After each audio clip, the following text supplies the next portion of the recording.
Hello बच्चों, स्वागत है आप सभी का आपके YouTube channel Arvind Bidlan classes में। बच्चों, आज की जो हमारी वीडियो है ये क्लास नाइन्थ SSC सब्जेक्ट पे, जिसमें आज हम थीम 4 बिगिनिंग ऑफ सिविलाइजेशन यानी ये थीम 4 बिगिनिंग ऑफ सिविलाइजेशन का जो चैप्टर है, चैप्टर नंबर 6, जिसका नाम है इजिप्शियंस एंड चाइनीज सिविलाइजेशन। तो आज हम इस इजिप्शियन एंड चाइनीज सिविलाइजेशन के चैप्टर की बात करेंगे। ठीक है, ये जो चैप्टर है आपका, ये न्यू एनसीईआरटी, ये जो न्यू एनसीईआरटी की जो बुक आई है उसके ऊपर है, तो न्यू सिलेबस के ऊपर आधारित वीडियो है बच्चों, इसलिए चैप्टर भी इंपॉर्टेंट है। ठीक है, और इस चैप्टर में आज हम ना केवल इजिप्शियन सिविलाइजेशन और चाइनीज सिविलाइजेशन के बारे में जानेंगे, बल्कि हम इनका कंपेयर करेंगे कि दोनों सिविलाइजेशन कैसे एक दूसरे के पैरेलल चल रही थी। ठीक है, क्या क्या दोनों की विशेषताएं थी, ये सब चीजें हम आज इस वीडियो में जानेंगे। तो इसलिए वीडियो आप बच्चों के लिए इंपॉर्टेंट है और इंटरेस्टिंग भी है। तो इसीलिए आप जो बच्चे चैनल से नए जुड़े हैं, चैनल को सब्सक्राइब कीजिएगा, वीडियो को लाइक कीजिएगा और दूसरे बच्चों को भी शेयर कीजिएगा। ठीक है, साथ ही साथ आपको वीडियो कैसी लगी ये कमेंट भी कीजिएगा। चलिए शुरू करते हैं अपनी वीडियो को। Chapter number 6, Egyptian and Chinese civilisation. तो सबसे पहले अगर हम बात करते हैं यहाँ पे इजिप्शियन सिविलाइजेशन की, ठीक है, तो इसका इजिप्शियन मतलब मिस्र की सभ्यता है ना। तो सबसे पहले हमें पता होना चाहिए कि इसका लोकेशन कहाँ था इस सभ्यता का। तो देखिए यहाँ पे आप देख रहे हैं Egyptian civilisation developed on the bank of river Nile in north eastern Africa. तो ये जो नॉर्थ ईस्टर्न अफ्रीका में जो नील नदी है उसके किनारे सभ्यता, जो इजिप्शियन सभ्यता जो थी ये बसी थी। तो देखिए ये आपको नक्शे के माध्यम से समझ में आएगा बच्चों। यहाँ पे आप देख रहे हैं ये है मेडिटेरियन सी, ठीक है, ये मेडिटेरियन सी है। और अगर मैं थोड़ा सा और नीचे लेके जाऊं तो ये आपको दिख रहा होगा यहाँ पर, ये रेड सी है। कौन सा? ये वाला जो है ये रेड सी है। ठीक है, तो अगर हम देखें मेडिटेरियन सी और रेड सी, यहाँ से एक ऐसे नहर निकलती है इस तरीके से, जिसे स्वेज नहर बोला जाता है। क्या बोला जाता है? स्वेज नहर। स्वेज नहर, ये स्वेज नहर जो है ये लाल सागर यानी रेड सी और मेडिटेरियन सी यानी भूमध्य सागर, तो लाल सागर और भूमध्य सागर को जो नहर जोड़ती है वो स्वेज नहर है। और इसका जो ये जो नहर बनकर तैयार हो गई थी, ये साल 1869 में ये नहर बनकर तैयार हो गई थी, यानी इस पे जहाजों की आवाजाही शुरू हो गई थी। तो ये नहर जो स्वेज नहर है ये भी मिस्र में ही, आज वर्तमान जो देश है मिस्र, वहां पर बहती है। लेकिन अगर हम देखें नाइल रिवर की, तो जैसे नील नदी है, ये देखिए ये वाली जो रिवर आपको देख रहे हैं नील रिवर है, और इसी के किनारे ये इजिप्ट जो था, ये आप देख रहे हैं इजिप्ट की जो सभ्यता थी, इजिप्शियन सभ्यता थी, ये इसी नदी के किनारे बसी हुई थी। ठीक है, तो इसीलिए यहाँ पर फर्स्ट लाइन में लिखा हुआ है, देखिए यहाँ पे लिखा हुआ है Egyptian civilisation developed on the bank of river Nile in north eastern Africa, यानी नॉर्थ ईस्टर्न अफ्रीका के जो नाइल रिवर है उसके किनारे ये सभ्यता पूर्ण रूप से विकसित थी। आगे देखते हैं, आगे कहता है Egypt is called the gift of Nile because the Nile provide the fertile soil and water. मिस्र को नील नदी का उपहार कहा जाता है क्योंकि नील नदी जो है ये उपजाऊ मिट्टी और पानी प्रदान करती थी। बिल्कुल सही बात है, मिस्र को जो है वो नील नदी का उपहार कहा जाता था, क्योंकि मिस्र की सभ्यता के जो लोग थे उनको नील नदी से क्या उपजाऊ मिट्टी प्राप्त होती थी और पानी प्राप्त होता था, क्योंकि इसी उपजाऊ मिट्टी में वो क्या करते थे? खेती करते थे, और इस खेती को सिंचाई के लिए उनको पानी भी इस नील नदी से ही मिलता था। इसीलिए मिस्र को नील नदी का उपहार बोला गया है। ठीक है, आगे देखिए यहाँ पे क्या लिखा है, historians get information from inscriptions, archaeological remains and official documents, यानी कि जो इतिहासकार जो है उनको ये सब जानकारी कैसे मिलती है? नील के बारे में जानकारी कहाँ से मिली? इस मिस्र की सभ्यता के बारे में जानकारी कहाँ से मिली? ये मिलती है कहाँ से? शिलालेखों से, पुरातात्विक अवशेषों से और सरकारी दस्तावेजों से। ठीक है, तो ये जितनी भी जानकारी है इतिहासकारों को इन सभी चीजों से मिलती है, जिससे ये पता लगता है कि मिस्र में कोई सभ्यता आई थी जिसको हमने इजिप्शियन या मिस्र की सभ्यता बोला है। ठीक है, आगे हम बात करते हैं किंगडम्स की। ठीक है, यानी किंगडम्स ऑफ इजिप्ट, यानी मिस्र के जो राज्य है, या बोल सकते हैं कि जो राज्य या जो राजा हुआ करते थे। तो सबसे पहले अगर हम बात करते हैं ओल्ड किंगडम की, ठीक है, जो ओल्ड किंगडम है इसका यहाँ पे टाइम पीरियड दिया हुआ है 3000 BC से लेके 2000 BCE तक। ठीक है, known as age of pyramid. ठीक है, ये जो ओल्ड किंगडम का टाइम पीरियड है ये 3000 BCE से लेके 2000 BCE तक का है, और इसको हम किस तरीके से जानते हैं? इसको हम जानते हैं एज ऑफ पिरामिड्स का। ठीक है, आपने देखे होंगे कई सारी मूवीज में इस तरीके से पिरामिड्स जो है बनते थे, ठीक है। इस तरीके से जो पिरामिड आपने देखे हैं, ठीक है। तो ये पिरामिड जो है ये कहाँ पाए जाते थे, ये मिस्र में पाए जाते थे। तो एक अद्भुत कला थी जिसमें पिरामिड्स के अंदर मिस्र के लोग, जो मरे हुए लोग जो होते थे इनकी सभ्यता में, उसको क्या करते थे, उसको पट्टी बांधकर उसकी मम्मीज बनाकर उसको, उसकी बॉडी को रखा जाता था। ठीक, चलिए। तो यहाँ पर आप देख रहे हैं ये फोटो है, एक स्टेचू है, ठीक है। ये फोटो आप जो देख रहे हैं ये क्या लिखा है यहाँ पर देखिए, ओल्ड किंगडम स्टेचू सकारा, है ना। चलिए आगे देखते हैं। इसमें लिखा भी हुआ है इसे पिरामिडों का युग कहा जाता है। तो ये जो स्टेचू है ये किसी पुराने राजा का स्टेचू है मिस्र के। नेक्स्ट अब देखिए आगे कहता है मिडिल किंगडम, है ना। मिडिल किंगडम, इसका टाइम पीरियड है 2000 बीसीई से लेके 1750 बीसीई तक का, यानी इजिप्ट एक्सपैंड इट्स एम्पायर। यानी मिडिल किंगडम के समय में इजिप्ट जो था, इसकी जो एम्पायर हुआ करती थी ये फैलनी शुरू हो गई, परंतु हिक्सोस के आक्रमण से इसका पतन हो गया। ठीक है, तो ऐसा हुआ भी है कई बार, कुछ सभ्यताएं काफी फैलती है, राज्य फैलते हैं, राजा का साम्राज्य फैलता है, परंतु दूसरे जो राज्य होते हैं, दूसरे जो राजा होते हैं, ये आक्रमण करके पहली सभ्यता को या पहले राज्य को जो है समाप्त कर देते हैं। ठीक है, इसके बाद आगे देखिए थर्ड जो किंगडम आती है इसे न्यू किंगडम कहते हैं। इसका टाइम पीरियड है 1570 बीसीई से लेके 1069 बीसीई तक। ठीक है, ये न्यू किंगडम का टाइम पीरियड है। इसमें क्या कहता है, इजिप्ट रीच द, इसमें बताता है Egypt reach the height of glory and power. यानी इस न्यू किंगडम के समय में इजिप्ट जो था, जो इजिप्ट जो ये सभ्यता थी या जो साम्राज्य हुआ, इस समय ये अपनी ग्लोरी की हाइट पर और अपनी पावर के बिल्कुल उत्कर्ष पर पहुंच गया था। इस काल में मिस्र अपनी समानता, अपनी महानता के शिखर पर पहुंच गया था। ठीक है, तो यहाँ पर आपने देखा, यहाँ पर तीन जो है किंगडम हुआ करती थी, ओल्ड किंगडम, मिडिल किंगडम और न्यू किंगडम। और न्यू किंगडम जो थी ये एक फेमस किंगडम हुई इजिप्ट की, जिसमें इजिप्ट जो है अपने काफी महानता के शिखर पर पहुंच गया था। ठीक है, इनका टाइम पीरियड भी मेंशन किया गया है। चलिए अब हम सोसाइटी की बात करते हैं कि सोसाइटी कैसी थी यहाँ पर। तो देखिए अगर हम बात करते हैं तो इसकी इजिप्शियन सोसाइटी को जो है हमने तीन भागों में बांटा। यहाँ पर मिस्र समाज जो है तीन भागों में विभाजित था। तो ये आप देख रहे हैं ट्राइंगल में, जिसमें आपने देखा कि जो अपर क्लास थे ये इसमें कौन थे, इसमें किंग्स थे, रिच थे, है ना, जो लैंडलॉर्ड अमीर जो जमींदार हुआ करते थे, क्लर्जी जो होते थे, ये सब किस में थे, ये सब अपर क्लास में थे। इसके बाद आता है मिडिल क्लास में। मिडिल क्लास में जैसे रिच मर्चेंट थे, ट्रेडर्स थे, आर्टिशियंस थे, ज्वेलर्स थे, ये सभी मिडिल क्लास में आते हैं। और अगर हम बात करते हैं तीसरी क्लास यानी लोअर क्लास, तो इसमें पीजेंट्स हो गए हैं, स्लेव्स हो गए हैं। तो इस तरीके से ये एक पूरी सोसाइटी थी जिसमें तीन भागों में जो विभाजित थी। इसमें अपर कास्ट में किंग्स हो गए, मिडिल कास्ट में ट्रेडर्स हो गए, ज्वेलर्स हो गए, और लोअर कास्ट में पीजेंट्स हो गए, स्लेव्स हो गए। स्लेव्स मीन्स आप बच्चों को पता है जो जो दास बना ले जाते थे, है ना। चलिए, तो ये सोशल स्ट्रक्चर था, इस तरीके से आप समझ रहे हैं। तो अब ये बिल्कुल यहीं पे उसी सोशल स्ट्रक्चर को बताया गया है। अपर क्लास में फराहो, प्रीस्ट, रिच एंड लैंडलॉर्ड्स, ठीक है ना, फराहो पुजारी, धनी जमींदार। मिडिल क्लास में मर्चेंट, ट्रेडर्स, आर्टिशियन, ज्वेलर्स, व्यापारी, कारीगर, जोहरी। ठीक है, तीसरी जो लोअर क्लास होती थी इसमें पीसेंट्स और स्लेव यानी किसान और दास आते हैं। ठीक है, तो आप अपने जब किसका आंसर लिखेंगे तो इस तरीके से ट्रायंगल बनाकर उसको मेंशन कर सकते हैं। यहाँ पर देखिए अब आगे हम बात करते हैं फराहो की। फराहो क्या था, द किंग वॉज कॉल्ड फराहो, यानी राजा को फराहो कहा जाता था। तो यहाँ पे देखिए कि ये एक राजा का स्टेचू है, ये कौन है, ये राजा है फराहो। ठीक है, फराहो, है ना। तो ये एक राजा का स्टेचू है, और ये राजा कहाँ से बिलोंग करता है, ये बिलोंग करता है मिस्र से। ठीक, मिस्र से। ठीक है, तो ये सब चीजें हमें मिली है, तभी इनके बारे में जानकारी पता लगी है। तो देखिए यहाँ पे लिखा भी हुआ है फराहो, he was considered the representative of God on earth. यानी जो फराहो था उसे पृथ्वी पर ईश्वर का प्रतिनिधि माना जाता था। ठीक है, जैसे भारत में भी बहुत सारे राजा हुए, बहुत सारे सुल्तान हुए जिन्हें ईश्वर का प्रतिनिधि माना जाता था, ऐसे ही मिस्र में भी राजा जो फराहो है उसे ईश्वर का प्रतिनिधि माना जाता था कि भगवान की कृपा से ये धरती पर राजा बना है, इसीलिए ऐसा बोला जाता था कि इसकी बात लोगों को माननी चाहिए। ठीक, चलिए आगे बात करते हैं इकोनॉमी एंड फैमिली की, यानी अर्थव्यवस्था और परिवार की। तो इकोनॉमी की अगर हम बात करते हैं तो इंपॉर्टेंट ऑक्यूपेशन यानी मुख्य व्यवसाय क्या था मिस्र के लोगों का, तो इसमें सबसे इंपॉर्टेंट है agriculture was the chief occupation, यानी कृषि जो था वो मुख्य व्यवसाय था।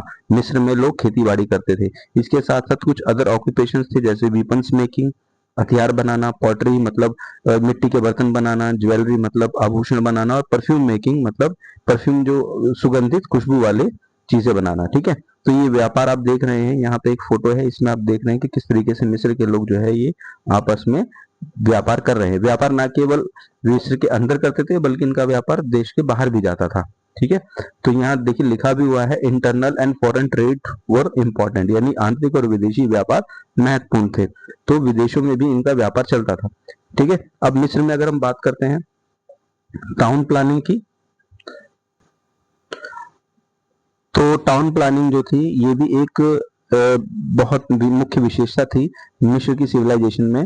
तो टाउन प्लानिंग की अगर हम बात करते हैं तो देखिए टाउन प्लानिंग चाहे वो मिस्र की हो, चाहे वो भारत में हड़प्पा सिविलाइजेशन की हो, या मेसोपोटामिया सिविलाइजेशन की हो, ये टाउन प्लानिंग जो थी इन सभ्यताओं की काफी महत्वपूर्ण थी, क्योंकि नगरों को कुछ इस तरीके से बांटा जाता था कि गलियां चौड़ी होती थी और गलियां जो है एक किनारे से दूसरे किनारे निकल जाती थी। ठीक है, तो ये आप देख रहे हैं यहाँ पे एक पिक्चर है, इस पिक्चर में यहाँ की टाउन प्लानिंग को दिखाया गया है। ठीक है, कि town planning in ancient Egypt, ठीक है, कि पुराने इजिप्ट में किस तरीके से टाउन प्लानिंग को किया जाता था। ये देखिए गलियां छोटी छोटी आप देख रहे हैं यहाँ पर, तो ये बड़ी ही व्यवस्थित तरीके से गलियां बनी हुई थी। ठीक है, अगर हम आगे बात करते हैं कुछ और मुख्य विशेषताओं की, तो town were built in the built near the Nile river, यानी नगर जो थे वो नील नदी के पास बसाए गए थे।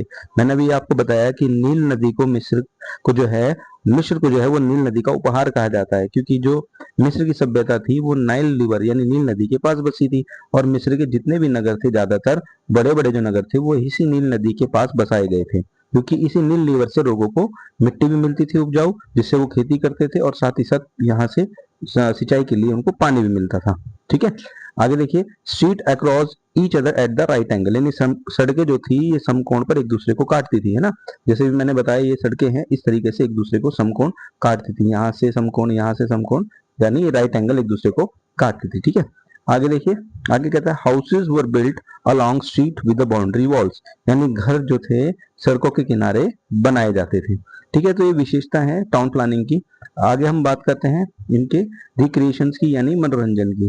ठीक है, अभी देखिए थोड़ी देर पहले मैंने आपको पिरामिड्स के बारे में बताया था, तो ये आप एक पिरामिड की फोटो देख पा रहे हैं, ये इस तरीके से पिरामिड है ये, और इन पिरामिड्स के अंदर ही मम्मीज को रखा जाता था, जिसमें बॉडी को जो व्यक्ति मर जाता था उसकी डेड बॉडी को जो है पट्टी बांधकर उसकी मम्मी बनाकर ताबूत में रखा जाता था। तो ये पुरानी मिस्र में इस तरीके की कल्चर जो है वो देखा जाता था। ठीक है, आगे देखिए, यहाँ पर एक फोटो आप देख रहे हैं एन इजिप्शियन चेस बोर्ड, यानी ये देखिए यहाँ पर महिलाएं जो है ये चेस बोर्ड खेल रही हैं। ठीक है, आगे देखिए, ये देखिए ये इजिप्शियन मम्मी का फोटो है।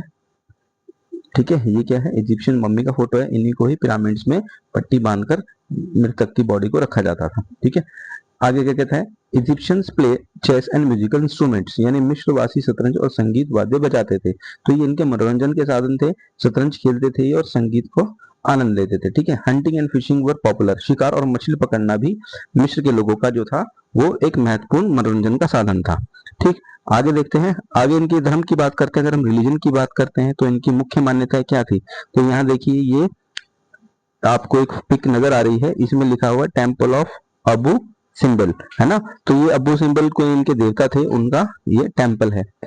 ठीक है, यहाँ देखिए क्या लिखा है, mission worship many God and goddess, यानी मिस्रवासी अनेक देवी देवता की पूजा करते थे, है ना।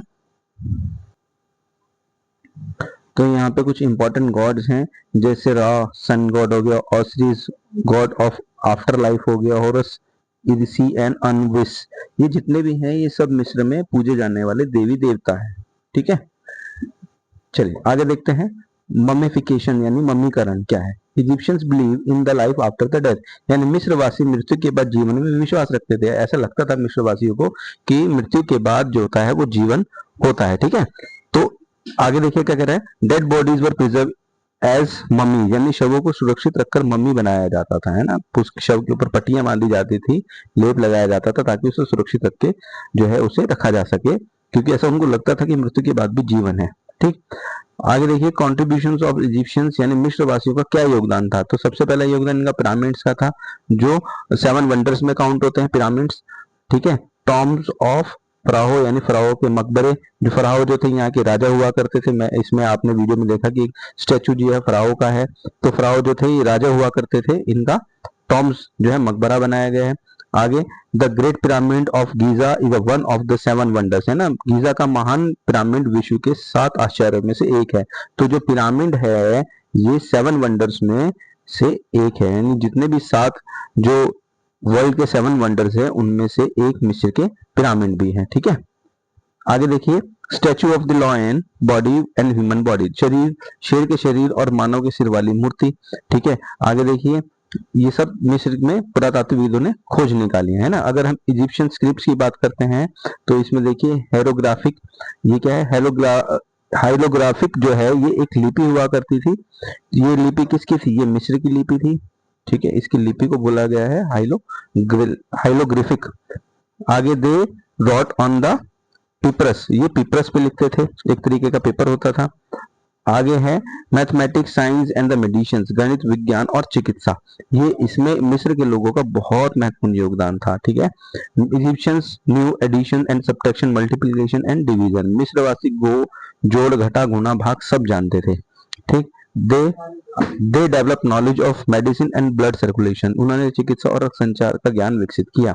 एस्ट्रोनॉमी एंड कैलेंडर, खगोल विज्ञान और कैलेंडर, इसमें भी इजिप्ट वालों का काफी योगदान है। कहते हैं Egyptians were made 365 days solar calendar, मिस्रवासी ने 365 दिनों का सोलर कैलेंडर बनाया। They observe the star Sirius, उन्होंने सिरस तारे का अध्ययन किया। ठीक है, तो मिस्रवासी जो थे ना केवल लिपि में बल्कि ये खगोल शास्त्र में भी काफी जो थे इनका काफी योगदान रहा है। ठीक है, आगे देखते हैं, आगे कहता है डिक्लाइन ऑफ मिस्र यानी डिक्लाइन ऑफ इजिप्ट, यानी इजिप्ट का पतन जो है कैसे हुआ। Egyptian weekend after the 1000 BCE, यानी 1000 बीसी के बाद मिस्र जो था ये कमजोर होने लगा। क्लियोपेट्रा अंतिम शासक थी यहाँ की, Cleopatra was the last ruler of Egypt. ठीक है, तो ये इजिप्ट की अंतिम शासक थी। ठीक है, तो यहाँ तक हमने मिस्र के बारे में जाना, मिस्र की सभ्यता के बारे में जाना, ये क्या क्या इनका योगदान था। ठीक है, फराहो कौन थे, पिरामिड्स में क्या रखा जाता था। ठीक है, इनका मैथ्स में, साइंस में इनका काफी योगदान रहा। ठीक है, इनकी इजिप्शियंस की जो स्क्रिप्ट थी, इजिप्ट जो था, जो इजिप्ट सिविलाइजेशन थी नील नदी के पास बसी थी। और नील नदी कहाँ था? नॉर्थ ईस्ट अफ्रीका में बहने वाली एक नदी थी, जहां से इजिप्ट लोगों को खेती के लिए मिट्टी और पानी उपलब्ध होता था। ठीक है, तो ये जितनी भी बातें हमने पढ़ी ये सभी मिस्र की यानी इजिप्शियन सिविलाइजेशन से जुड़ी हुई थी। ठीक है बच्चों, चलिए अब आगे हम देखते हैं चाइनीज सिविलाइजेशन, हम करेंगे चाइनीज सिविलाइजेशन। तो अगर हम चाइनीज सभ्यता की बात करें या चाइनीज सिविलाइजेशन की बात करें तो सबसे पहले हमें इसकी लोकेशन को जानना होगा। तो बच्चों ये आप जो देख रहे हैं ये है येलो सी। ठीक है, और येलो सी के बराबर में जितना भी एशियन, ये जो पोर्शन आप देख रहे हैं ये सारा चाइनीज सिविलाइजेशन का है। ठीक है, ये किसका है? चाइनीज सिविलाइजेशन का। तो देखिए यहाँ पे लिखा है एक्सटेंट ऑफ सिविलाइजेशन यानी सिविलाइजेशन का, सभ्यता का विस्तार। Chinese civilization develop near the Huang Ho river यानी येलो रिवर। तो चीनी सभ्यता जो थी ये हांगो पीली नदी के किनारे विकसित हुई थी। ठीक है, आगे देखिए हांगो इज कॉल्ड द सोर ऑफ चाइना। ठीक है, बिकॉज ऑफ इट्स फ्लड, बाढ़ के कारण हांगो को चीन का शोक कहा जाता है। देखिए जैसे मिस्र को नील नदी का उपहार कहा जाता था क्योंकि मिस्र को जो है नील नदी से मिट्टी और खेती के लिए पानी मिलता था, ठीक उसी तरीके से हांगो को सोरो ऑफ चाइना बोला गया है क्योंकि यहाँ इस नदी से क्या आती थी? इस नदी से चीन में बाढ़ आती थी जिसकी वजह से लोगों का जीवन काफी प्रभावित होता था। ठीक, चलिए आगे देखते हैं। अब आगे क्या कहता है? Chinese dynasty. ठीक है, तो चाइनीज डायनेसिटीज जो थी यानी चाइनीज राजवंश जो थे, तो डायनेसिटी और पीरियड की बात अगर हम देखें तो यहाँ पर आप देख रहे हैं, यहाँ एक फोटो आपको दिख रही होगी इधर, तो ये है the king of Shang dynasty. ठीक है, तो ये शांग डायनेस्टी है। अगर हम शांग डायनेस्टी की बात करें तो ये 1600 बीसी से 1046 बीसी तक का ये शांग डायनेस्टी का टाइम पीरियड है। ठीक है, अगर हम बात करें जू डायनेस्टी तो इसका टाइम पीरियड 1046 बीसी से 256 बीसी का है। ठीक, इसके बाद इन डायनेस्टी का टाइम पीरियड 221 बीसीई से 206 बीसी तक का है। और फिर हान डायनेस्टी 206 बीसी से 220 सीई तक का है। ठीक है, तो ये डायनेस्टियां हैं जो चीन में जो है एक के बाद एक आई। ठीक, अब यहाँ पे देखिए जो इंपॉर्टेंट है वो है समाज, चाहे हम मिस्र के समाज की बात करें या चीन के समाज की बात करें। ठीक है, ये इंपॉर्टेंट होता है, इन पे प्रश्न बनता है। तो देखिए इसमें सोसाइटी में सबसे पहले किसकी बात की गई है? किंग की। किंग वॉज ऑल, जो था ये काफी ऑल पावरफुल, यानी बहुत पावरफुल था, सर्वशक्तिशाली जो था वो राजा हुआ करता था। लेकिन अगर सोसाइटी की बात करते हैं, सोसाइटी में कौन कौन शामिल था? तो इसमें नॉबल्स थे, इसमें मर्चेंट्स थे, इसमें फार्मर्स थे, स्लेव्स थे। The ancestor worship was important, पूर्वज पूजा बहुत महत्वपूर्ण होती थी। चाइना के जो लोग थे ये अपनी पूर्वज पूजा में बहुत जो है ध्यान दिया करते थे। अगर हम रिलीजन की बात करते हैं, धर्म की बात करते हैं, तो किस पे बिलीफ रखते थे? Chinese worship nature and ancestors, चीनी लोग प्रकृति और पूर्वजों की पूजा करते थे। ठीक है, आप आगे देखिए, अगर हम फिलोसफर की बात करते हैं तो कुछ चाइनीज फिलोसफर थे। फिलोसफर कौन होते हैं? ये होते हैं दार्शनिक। ठीक है, कौन होते हैं? दार्शनिक। दार्शनिक जो समाज को लेकर, जो लोगों को लेकर अपनी सोच रखते हैं और उसी सोच को ये लिखते थे। ठीक है, तो यहाँ पर आप ये जो दो व्यक्ति देख रहे हैं, ये चाइनीज फिलोसफर हैं। ठीक है, जिन्होंने चीन के समाज के ऊपर कई बातें लिखी है।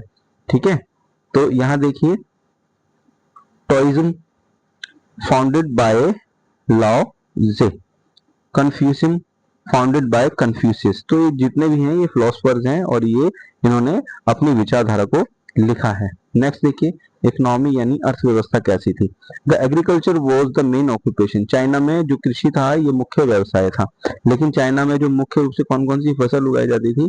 तो सबसे पहले अगर मेन क्रॉप्स की बात करते हैं तो राइस हो गया, व्हीट हो गया, बार्ले हो गया, टी हो गया, ये चारों चीजें मेन क्रॉप्स हुआ करती थी चाइना की। ठीक है, नेक्स्ट देखिए, आगे है इंपॉर्टेंट पॉइंट में क्या कह रहा है? Chinese were the first to cultivate tea, जो चीन की खेती है ये सबसे पहले चीन में ही विकसित हुई। नेक्स्ट, सीरीकल्चर यानी रेशम का उत्पादन। Chinese first produce silk from silk worm, जो चीनी लोग थे इन्होंने ही सबसे पहले रेशम बनाया था। ठीक है, silk was their chief export item, रेशम जो था ये मुख्य निर्यात तक वस्तु थी। ठीक है, तो निर्यात होता था रेशम का। आगे देखिए, चीनी स्क्रिप्ट की अगर हम बात करते हैं तो ये देखिए चीनी स्क्रिप्ट है, लिखावट है, चाइनीज स्क्रिप्ट है। ठीक, इसकी क्या कहते हैं? चाइनीज स्क्रिप्ट वॉज पिक्टोग्राफिक, यानी ये चीनी लिखी लिपि जो है चित्रात्मक है। They wrote with business on the silk route, ठीक है, वे रेशम के कपड़ों पर ब्रश से लिखते थे। तो चाइना के लोग जो है, ये अगर रेशम का कपड़ा है तो इस तरीके से इस पर लिखी जाती थी उनकी लिखावट को। ठीक, चलिए यहाँ पर देखिए, यहाँ पर कुछ महिलाओं का चित्र है। ये महिलाएं क्या कर रही हैं? ये कर रही हैं सीरीकल्चर का काम। अब पिक्चर ऑफ सीरीकल्चर। ठीक है, रेशम के कीड़ों को पालना क्या कहलाता है? सीरीकल्चर कहलाता है। तो इसका व्यापार होता था। ठीक, ट्रेड और व्यापार, यानी China traded with India, Egypt and Mesopotamia, चीन जो है ये भारत, मिस्र और मेसोपोटामिया से व्यापार करता था। मेन किस चीजों का व्यापार होता था? सिल्क का, टी का, प्रोक्लेन का, ठीक है, और पेपर का। तो इस तरीके से मेन एक्सपोर्ट होता था चीन से दूसरे देशों में। ठीक, अगर हम कंट्रीब्यूशन की बात करते हैं, चाइना में क्या, चाइना का क्या कंट्रीब्यूशन रहा है? तो चीनियों का जो सबसे बड़ा योगदान रहा है वो ग्रेट वॉल ऑफ चाइना है। देखिए चाइना की दीवार है। ठीक है, ये क्या है? ये ग्रेट वॉल ऑफ चाइना यानी चीन की दीवार। चीन की दीवार, ठीक है बच्चों, चीन की दीवार। तो क्यों बनाया जाता है इस दीवार को?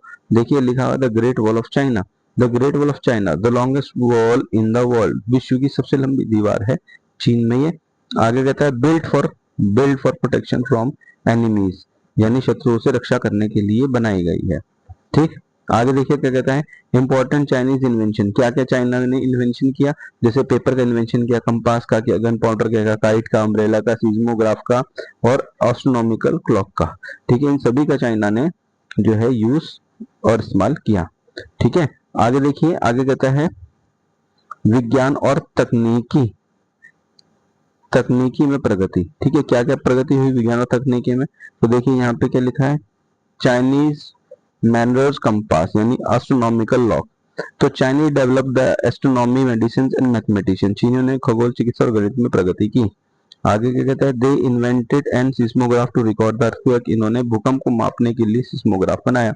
तो अगर की पॉइंट्स की हम बात करते हैं तो यहाँ पर देखिए इजिप्शियन सिविलाइजेशन की पॉइंट क्या है? नाइल रिवर सिविलाइजेशन बोलते हैं, गिफ्ट ऑफ नील बोलते हैं, पिरामिड और फिनिक्स हो गया है, मम्मिफिकेशन हो गया है, हाइलोग्राफिक हो गया है, स्क्रिप्ट और सोलर कैलेंडर हो गया है। ठीक है, तो ये तो मुख्य बातें थी इजिप्ट की। लेकिन अगर हम चाइनीज सिविलाइजेशन की बात करते हैं तो हाँ, वो सिविलाइजेशन हो गया, टी सिल्क प्रोडक्शन हो गया, ग्रेट वॉल ऑफ चाइना हो गया, पेपर एंड कंपास इन्वेंशन हो गया, कन्फ्यूशियन एंड टोजियम हो गया, सिस्मोग्राफ इन्वेंशन हो गया। ठीक है, तो ये चाइना की इंपॉर्टेंट पॉइंट है। ठीक है, आगे देखिए शब्दावली की अगर हम बात करते हैं तो यहाँ क्या है, वर्ड मीनिंग कहता है फराहो the ruler of ancient Egypt. ठीक, नेक्स्ट आगे कहता है mummy preserve of dead body, यानी डेड बॉडी को प्रिजर्व रखना कहलाता है मम्मी। ठीक है, नेक्स्ट देखिए कहता है पिरामिड, आगे कहता है पिरामिड यानी triangular tomb. Taoism Chinese philosophy, इसके बाद seismograph instrument to record earthquake. ठीक है, तो ये सारी चीजें हमने इस चैप्टर में देखी है। ठीक है बच्चों, तो इसी के साथ ही चैप्टर हमारा फिनिश होता है। और जो बच्चे चैनल से नहीं जुड़े हैं बेटा चैनल को सब्सक्राइब कीजिएगा। वीडियो कैसी लगी अपने कमेंट जरूर कीजिए, अगर वीडियो अच्छी लगी तो उसको लाइक कीजिएगा और आगे दूसरे साथी को भी शेयर कीजिएगा।